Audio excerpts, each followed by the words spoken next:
جی السلام علیکم۔ آج کے میں وی لاگ میں آپ کو دو تین اہم ضروری باتیں ہیں جو کہ موجودہ حالات کے تناظر میں کرنا بڑا ضروری ہے، وہ میں آپ کے آگے رکھوں گا۔ اس میں سردست بات یہ ہے کہ علی امین گنڈا پور جو کہ وزیر اعلیٰ کے پی کے لیے طریق انصاف نے جن کو نامزد کیا ہے، ان کا جیت کا جو نوٹیفکیشن ہے وہ الیکشن کمیشن نے روک دیا ہے۔ ان کے جیت کا جو الیکشن کمیشن نے نوٹیفکیشن ہے وہ روک دیا ہے۔ اور یہ چیزیں میں اپنے پچھلے ویلاگ میں بارہ دفعہ میں آپ کو یہ بتاتا چلا آیا ہوں، اور بڑی دفعہ میں نے باور کرایا ہے کہ یہ علی امین گنڈا پور کا جون سا وزیر اعلیٰ وہاں پہ ہونا، کامیاب ہونا بہت مشکل ہے، کیونکہ یہ اسٹیبلشمنٹ کو ناقابل قبول ہیں۔ اچھا، دوسری بات یہ ہے جی، اس میں سرفراز بگٹی نے جون سا وزارت داخلہ سے استعفیٰ اس وقت کیوں دیا تھا، اس کیئر ٹیکر سیٹر میں الیکشن سے پہلے اس کی کیا وجوہات تھیں، یہ آگے میں جا کے اپنے اس ویلاگ میں آپ کو بتاؤں گا۔ اور دوسرا یہ کہ اسٹیبلشمنٹ نے بہت زور ڈالا ہے، کچھ نون لیگ کو ٹائٹ کرنے کی کوشش کی اور پیپلز پارٹی کو کہ آپس میں بیٹھے مذاکرات ختم کریں۔ جو ایک ڈیڈ لاک برقرار تھا نون لیگ اور پیپلز پارٹی کے درمیان حکومت سازی کے سلسلے میں وفاق کے اندر، وہ آج بحال ہو گیا، وہ ڈیڈ لاک ٹوٹ گیا، اور مسلم لیگ نون اور پیپلز پارٹی نے آج مذاکرات کیے ہیں، اور ان کے بقایا جو مذاکرات ہیں وہ کل تک کے لیے پوسٹ پون ہوں گے، کل شام 4 بجے تک کے لیے، کل دوبارہ ان کی بیٹھک ہوگی۔ اچھا جی، علی امین گنڈا پور جون سے ہیں، طریق انصاف نے اس کو کے پی کے کا وزیر اعلیٰ نامزد کیا ہے، اور وہ میں نے اپنے پچھلے ویلاگز میں یہی آپ کو بتایا تھا کہ یہ بڑی ایک جذباتی اسپیچ کرتے ہیں، بڑے ایموشنل ہیں، اور ان کی باتیں بڑی تلخ ہوتی ہیں اور بڑی ابیوزو لینگویج استعمال کرتے ہیں۔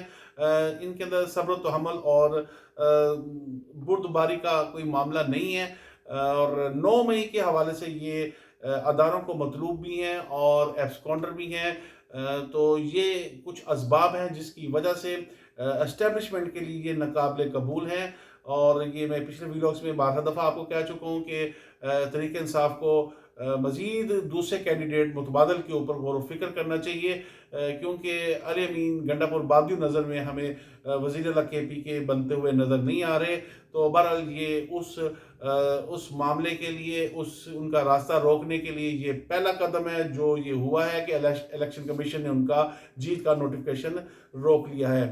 اچھا جی، سرفراز بگٹی جون سے ہیں، وہ اس کیئر ٹیکر سیٹ اپ میں وزیر داخلہ تھے۔ الیکشن سے کچھ مہینے پہلے انہوں نے اپنے اس عہدے سے استعفیٰ دیا، اور کیونکہ یہ 2024 کا جو الیکشن ہے وہ گزشتہ الیکشنز میں اور اس الیکشن میں ایک واضح فرق ہے، کیونکہ جو پہلے الیکشن ہوتے تھے ان کے الیکشن کے بعد نتائج کا پتہ چلتا تھا، بعد میں پتہ چلتا تھا کتنی دھاندلی ہوئی یا نہیں ہوئی، ان چیزوں کا علم بعد میں ہوتا تھا، لیکن یہ 2024 میں ہونے والے الیکشن کا نتائج کا علم پہلے ہی ہو چکا تھا، ہر فرد کو پتہ تھا، بچے کو پتہ تھا، اور اس نتائج کو لے کے میڈیا کے اوپر جو باتیں ہوتی تھیں وہ زبان زد عام ہے یہ بات کہ اب پی ڈی ایم 2 بننے جا رہی ہے الیکشن کے فوراً بعد، اور ایک ہنگ پارلیمنٹ ہوگی، اور بلوچستان میں پیپلز پارٹی حکومت بنائے گی اتحادیوں کے ساتھ مل کے، اور سندھ میں پیپلز پارٹی بنائے گی،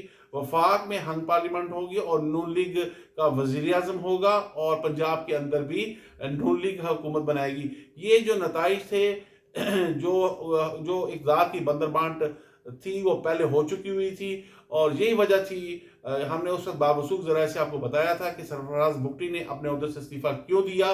وہ استعفیٰ اس لیے دیا تھا کہ ان کو پتہ چل گیا تھا کہ پیپلز پارٹی جونسیا بلوچستان میں حکومت بنانے جا رہی ہے، اور انہوں نے فیلڈنگ سیٹ کر کے جون سا فوری طور پہ اپنا استعفیٰ دیا اور پیپلز پارٹی میں شمولیت اختیار کر لی، اور پیپلز پارٹی نے آج ان کو اپنا بلوچستان کے اندر وزیر اعلیٰ نامزد کر دیا ہے۔ اب پیپلز پارٹی بلوچستان میں حکومت بنانے جا رہی ہے۔ اچھا جی، یہ نون لیگ اور پیپلز پارٹی کے درمیان الیکشن ڈے کے فوراً بعد آپس میں مذاکرات شروع ہو چکے ہوئے تھے، جب نواز شریف نے وکٹری سپیچ کی، چاہے آپ کو اس کو شرمندگی سپیچ سمجھ لیں چاہے وکٹری سپیچ سمجھ لیں، کیونکہ ان کے پاس تو سادہ اکثریت بھی نہیں تھی، پتہ نہیں انہوں نے کس منہ سے یہ سپیچ کی جو وہ وکٹری سپیچ سمجھ رہے تھے۔ تو بہرحال انہوں نے مختصر یہ ہے کہ زرداری، ایم کیو ایم اور دیگر پارٹیز کو हुकूमत में शमूलियत की दावत दी और शहबाज शरीफ को ये टास्क दिया कि फौरी तौर पे पार्टियों से रब्ता करें ताकि हम मखलूत हुकूमत जो सा फौरी बना पाएँ वफाक के अंदर।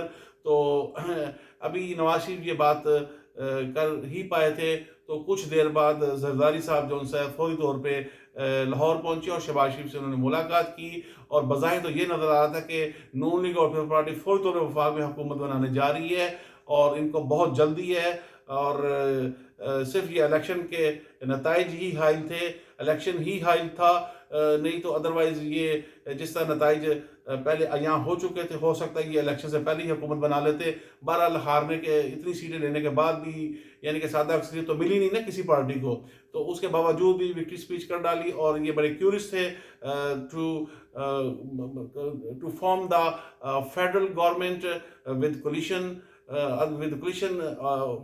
With other parties. तो ये जो सा है ये हमें नजर आया कि पीपल्स पार्टी नून लीग और MQM मिल के जो सा है वफाक में हुकूमत बनाने जा रही है। लेकिन हुआ क्या कि अपना जरदारी साहब ने तकरीबन 28 डिमांड्स की लिस्ट जो सी है शहबाज शरीफ के हाथ में थमा दी, जिसमें सर फहरिस्त या सर दस्त आप कह सकते हैं पाकिस्तान के तमाम आईनी ओहदे, चेयरमैन सेनेट, सदर पाकिस्तान और स्पीकर कौमी असम्बली, गवर्नर्स वगैरह ये ओहदे उसमें शामिल थे। वो आईनी ओहदे जितने भी अपने पास रखना चाहते थे और वो चाहते थे कि अपना वफाक में वजारतें ना लें। और इसके साथ साथ और भी कुछ उनकी डिमांड्स जो उन्होंने दी, वजारतें ना लेने का तो उन्होंने ऐलान कर दिया था, लेकिन कुछ उनकी डिमांड्स और भी थी इन आईनी ओहदों के अलावा। वो टोटल 28 डिमांड्स थी जो नून लीग के आगे रखी। और नून लीग ये समझने लगी कि हमें जरदारी जो उनसे हैं वो इलेक्शन अपना हुकूमत बनाने से पहले ही ब्लैकमेल उन्होंने करना शुरू कर दिया। तो आगे तो जबकि मुल्क काफ़ी बुरहानों का शिकार है, आवाम को रिलीफ देना है जो कि पहले साल तो किसी सूरत मुमकिन नहीं है, क्योंकि वैसे हुकूमत बनने के फ़ौरन बाद पहले साल एक महंगाई का तूफान आने वाला है। IMF ने कोई सब्सिडी देने से साफ इनकार कर दिया हुआ है। पेट्रोल और ये महंगाई जोन सी है ऊपर जाएगी, इन्फ्लेशन बढ़ेगी, बड़ा एक ज़बरदस्त महंगाई का तूफान आने वाला है। बिजली महंगी होनी है, गैस महंगी होनी है, ये बात क्लियर है, हर सूरत महंगी होनी है। तो नवाज शरीफ को नज़र आता है कि आगे महंगाई का तूफान है, इधर जरदारी साहब हैं और ख़तरात हैं, परेशानियाँ, ये ब्लैकमेलिंग वाली सियासत है। तो बेहतर है कि मैं आराम से बैठ जाऊँ, हुकूमत ना बनाऊँ। तो इस पर उन्होंने जो सा है वो मुज़ाकरात जो से पीपल्स पार्टी नून लीग के दरमियान वो तअत्तुर का शिकार हो गए। एक डेडलॉक आ गया बीच में और ये डेडलॉक बरकरार रहा। फिर मुस्लिम लीग नून और पीपल्स पार्टी भी हमें ये कहते हुए दिखाई दी कि हम वफाक में हुकूमत नहीं बना रहे क्योंकि हमारे पास अक्सरियत नहीं है।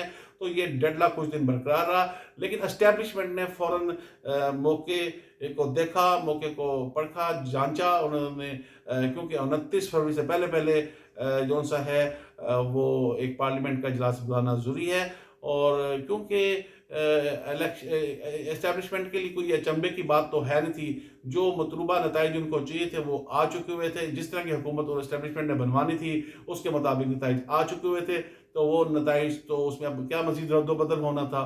तो बहरहाल चाहे पार्टियां जो भी धांधली का वावेला करती रहे, इसमें तरीके इंसाफ भी वावेला कर रही है, पीपल्स पार्टी भी कर रही है, लेकिन सीटें जो एक फैसला हो चुका था उसके मुताबिक ही मिलनी थी। जैसा कि मैंने आपको पहले बताया कि हंग पार्लियामेंट बननी थी, ये चीज़ें हर चीज़ को पता था, फलां जगह किस किस की हुकूमत बननी है। तो बहरहाल वो फिर एस्टेब्लिशमेंट ने ज़रा नून लीग के पेज को कसा, उनके जो पेज ढीले हो चुके थे उनको कसा, थोड़ा सा प्रेशर बढ़ाया उनके ऊपर। तो वो फिर कुछ थोड़ा सा मुज़ाकरात के लिए आमादा हुए, अगरचे वो थोड़ा सा रिलक्टेंट थे। तो फिर एस्टेब्लिशमेंट ने मज़ीद उन पर दबाव डाला, तो फौरी तौर पे आज मुज़ाकरात वो हुए दोनों पार्टियों के दरमियान। और जिसमें क्योंकि जब ये रिलक्टेंट थे तो उस वक्त एस्टेब्लिशमेंट ने इनको कहा था कि अगर आप नहीं मुज़ाकरात करेंगे, वफाक में यानी सीट नहीं बनाए, अपना हुकूमत नहीं बनाएंगे, तो फिर पंजाब में जो आपने CM नॉमिनेट किया मरीम नवाज को, तो फिर पंजाब में भी आपको हुकूमत नहीं बनाने देंगे। जब उनको थोड़ा सा थ्रेट किया गया, जब दबाव डाला गया, फिर ये मुज़ाकरात आज कामयाब हुए। और इसमें जो सदारत का ओहदा है वो जरदारी साहब को दिया गया है, और यानी पीपल्स पार्टी को। और अपना कौमी असम्बली का जो स्पीकर है वो भी पीपल्स पार्टी को इसका ओहदा दे दिया गया है। और बलूचिस्तान में पीपल्स पार्टी हुकूमत बनाने जा रही है। बहरहाल पाकिस्तान का अल्लाह ताला हामी और नासर हो, ये आपस में PDM2 बन गया है। जिस तरह मुल्क बुहानों से और जो आगे परेशानियों से, महंगाई के तूफान से हमें घिरा हुआ नज़र आ रहा है, अल्लाह ताला اس ملک پہ اپنا رحم، اس کے حال پہ رحم فرمائے۔ ہاں جی، تھینک یو۔